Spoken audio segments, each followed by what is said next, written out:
Hi, lovelies. So as a busy working mom myself, I know just how hard it can be to get a nutritious dinner on the table each and every weeknight, which is why all month long I'm sharing some of my very favorite easy weeknight dinner recipes, and they're all really family friendly and come together in a flash.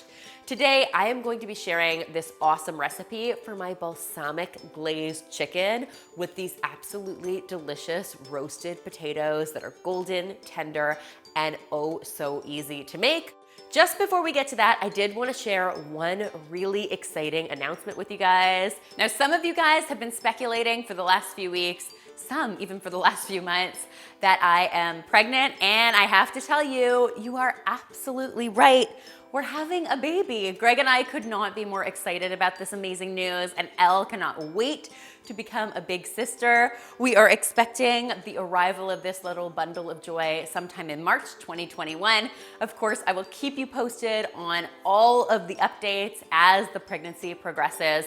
But at this point, I am feeling great. I'm well into my second trimester and feeling a lot more like myself and excited to bring you guys all sorts of delicious recipes. And let's be honest, I'm hungrier than ever. Now, without further ado, let's get to some cooking, starting with these absolutely amazing roasted potatoes.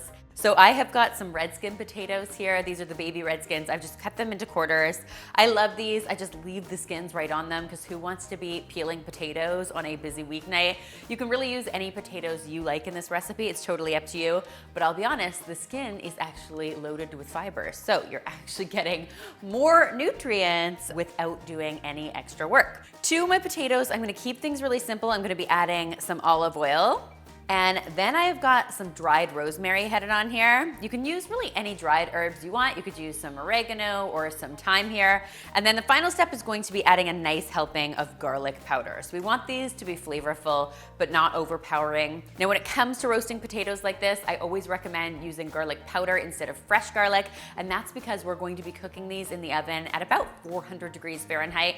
And if you're using fresh garlic, there's a good likelihood it's going to burn, which isn't very delicious. But garlic powder doesn't burn in that same way, so it's kind of perfect for a dish like this.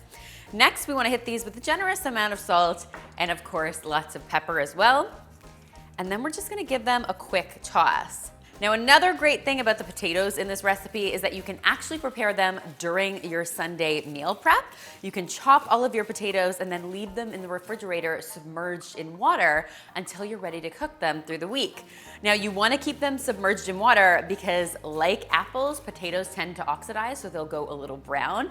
Doesn't mean they're not safe to eat, but they just don't look as appetizing. But if you store them in water, they avoid oxidizing and they're ready to use whenever you get home from work. All right, so once we've got all of that tossed together, we are just going to transfer these onto a baking sheet.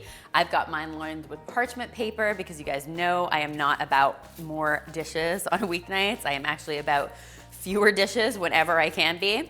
And as soon as we've got them down in a single layer, these are headed into the oven, preheated at 400 degrees Fahrenheit until they're nice and golden. We'll probably give them a toss once or twice during the cooking process to make sure they get evenly browned.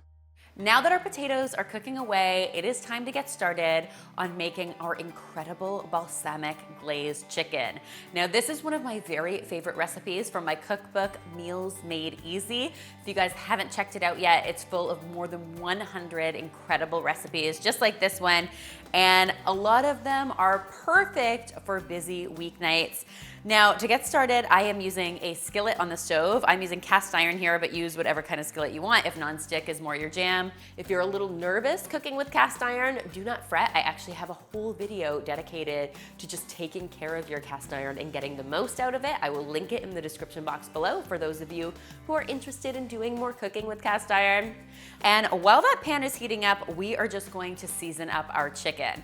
Now, in this recipe, I am using some boneless, skinless chicken breast, just keeping things really classic. I had boneless, skinless chicken breasts on sale at my supermarket. You could also swap in boneless, skinless chicken thighs here. I'm gonna get it in top side down, so the seasoned side is going to go down into the pan, and I'm just gonna let it sear away for between 5 and 7 minutes. That's usually how long it takes for it to stop sticking to the pan. And when it stops sticking to the pan, that's how you know it's time to flip it. We're gonna get all of those nestled into the pan like so. And then, like I said, I'm gonna season up the underside of my chicken as well. We eat both sides, we need to season both sides, right? Okay, at this point we have achieved some really nice browning on our chicken, which means it is time to get it flipped over. We wanna give it a chance to get nice and golden on the other side as well. This time we'll only leave it for maybe 3 minutes or so, and then we're going to transfer it to a clean plate. At this point, we've got our chicken nice and brown on the underside as well. It's important to keep in mind our chicken is not yet fully cooked through, but we're just going to remove it from the pan to a clean plate while we get to work on creating our amazing balsamic sauce. Then we're going to return our chicken right into the pan. So at this point, I'm just gonna reduce my heat to about medium. I don't want this sauce to burn. And I'm going to be adding some chicken broth directly into the pan, like so. Next, I am going to get some balsamic vinegar in here.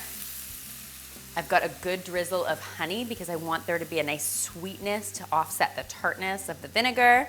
And I'm also going to be adding some garlic to this. So I've got about 1 clove of garlic headed in here. I'm also going to add a sprig of rosemary into my pan.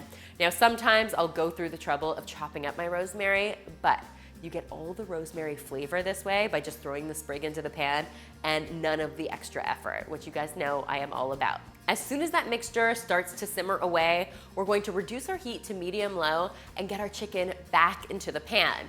We want to continue to cook our chicken, flipping it regularly so it gets nice and coated in that sauce for about another 8 to 10 minutes, or until it reaches a safe internal temperature of 165 degrees Fahrenheit on a meat thermometer.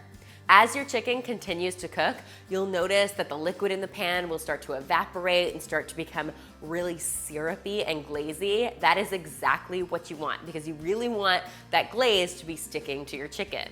Once your chicken is fully cooked, it is ready to be sliced up and served with those amazing roasted potatoes and some mixed greens for good measure. Guys, this dish is a huge hit in my house and I hope it will be in yours. If you give it a try for yourselves, be sure to tweet me, Instagram me, or Facebook me a photo because you know how much I love seeing your kitchen creations. These recipes are all featured on healthymealplans.com, our amazing meal planning site that allows you to browse more than 1,000 recipes, drag and drop them into your weekly meal plan, and then generate your shopping list for the week. I hope you will take a look for them there.